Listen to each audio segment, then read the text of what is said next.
Hola, muy buenos días a todos. Hoy es viernes, día 31 de julio. Acabamos este mes dedicado a la preciosísima sangre de nuestro Señor Jesucristo y, cómo no, también a Nuestra Señora del Carmen, el mes carmelitano por excelencia. La hemos celebrado y hemos cantado con ella, ¿no? Estrella de los mares. Bueno, pues nos abrimos ya casi al mes de agosto, en el que vamos también a celebrar a muchos santos y a celebrar especialmente la Asunción de la Virgen María en cuerpo y alma al cielo el día 15 de agosto. Pero hoy es viernes, día penitencial. Se nos invita a acercarnos al sacramento de la confesión o penitencia y recibir la gracia del perdón y la misericordia. Y también es el día en que miramos con agradecimiento la cruz de Cristo, la cruz que nos ha traído la bendición, la salvación, y la que dice el Señor que hemos de cargar su cruz cada día para seguirle. Evangelio del día de hoy, Mateo 13, 54 al 58. En su pueblo, Nazaret, Jesús no tuvo mucho éxito. Sus paisanos quedaron bloqueados por la pregunta: ¿de dónde saca esa sabiduría y esos milagros? Fueron testigos de sus milagros, admiraron su sabiduría, pero no fueron capaces de dar el salto y aceptarlo como el enviado de Dios. Un profeta no es recibido en su patria y desconfiaban de él. Hay que reconocer que no les faltaba parte de razón a sus paisanos. El mostrarse reacios a ver en su vecino al Mesías y Salvador. Jesús es un maestro atípico. No ha estudiado en ninguna escuela famosa, es un obrero. Pero con tantas pruebas tenían que haber superado su desconfianza inicial. Parte de su incredulidad a la fe es un salto difícil. Se trata de un don de Dios y a la vez de mantener una actitud honrada por parte de la persona. Don de Dios y tarea del hombre. En el mundo actual, como entre los contemporáneos de Jesús, existen muchos elementos que condicionan a favor o en contra la opción de fe de una persona. En Nazaret, el origen sencillo de Jesús le esperaban más solemne, más glorioso. Para los dirigentes del pueblo, la valentía y la exigencia del mensaje que predicaba. Unos le consideraban un fanático, otros aliado con el demonio. Muchos no llegaron a creer en él. Vino a su casa y los suyos no le recibieron.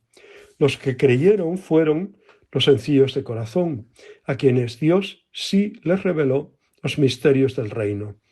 Seguro que conocemos personas que han quedado bloqueadas y no llegan a aceptar el don de la fe. ¿Les ayudamos?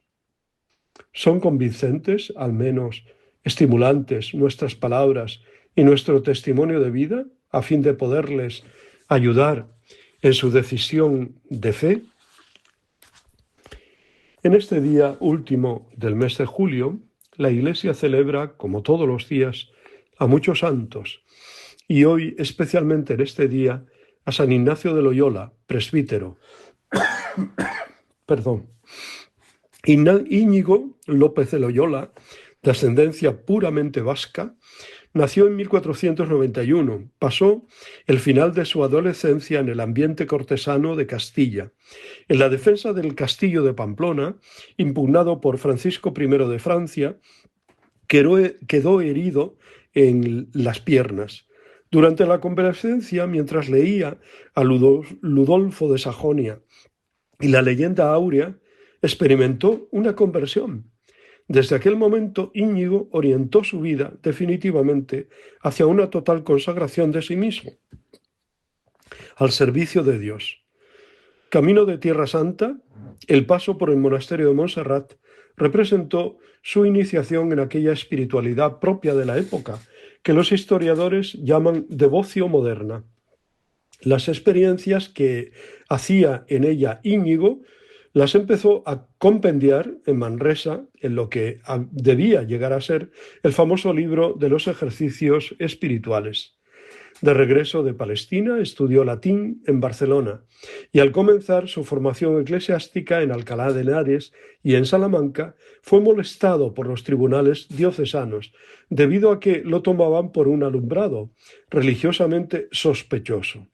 Estudió la filosofía y la teología en París. Allí cambió el nombre de Íñigo por el de Ignacio. También en París tuvo lugar la fundación de la Compañía de Jesús. El nombre de esta institución explica el espíritu que animaba al celoso fundador. Acabados los estudios en Venecia, recibió Ignacio en aquella ciudad la ordenación sacerdotal.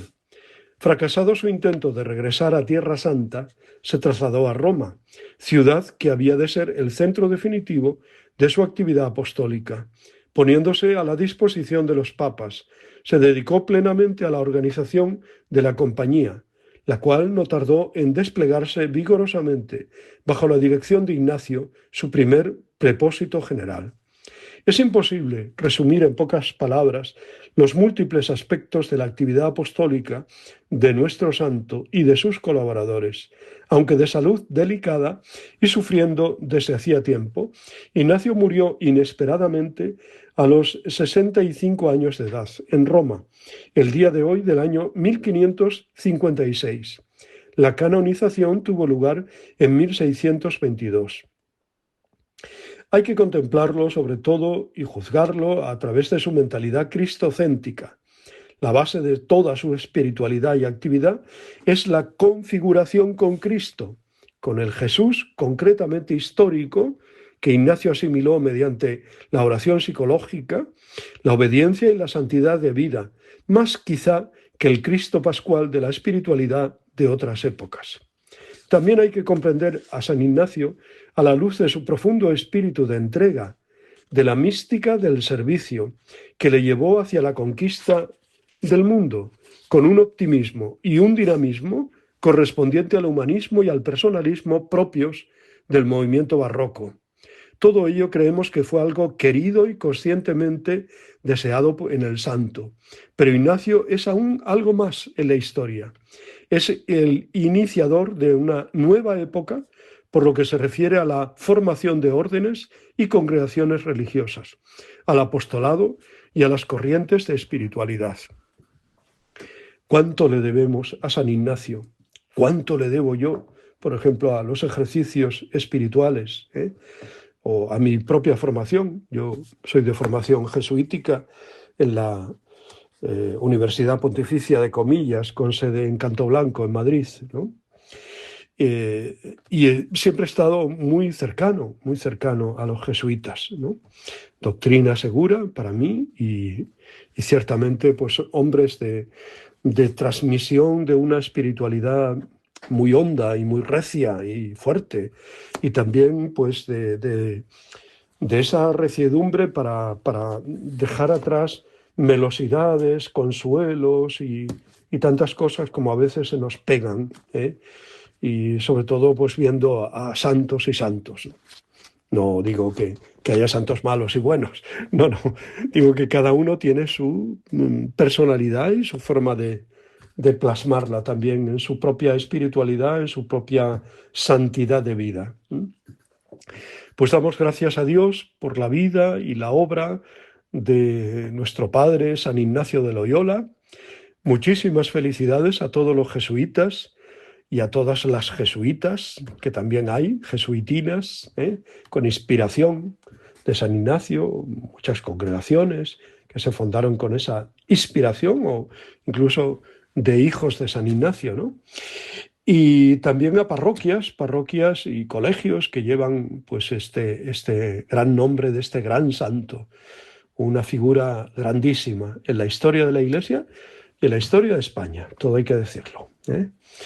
Bueno, pues deseo muchas felicidades. Os deseo pues que afrontemos también pues este día final del mes de julio y nos metamos ya en el mes de agosto con alegría, con entusiasmo, ¿eh? Así que pues os doy mi bendición y un abrazo muy fuerte en el nombre del Padre, del Hijo y del Espíritu Santo. Os quiero.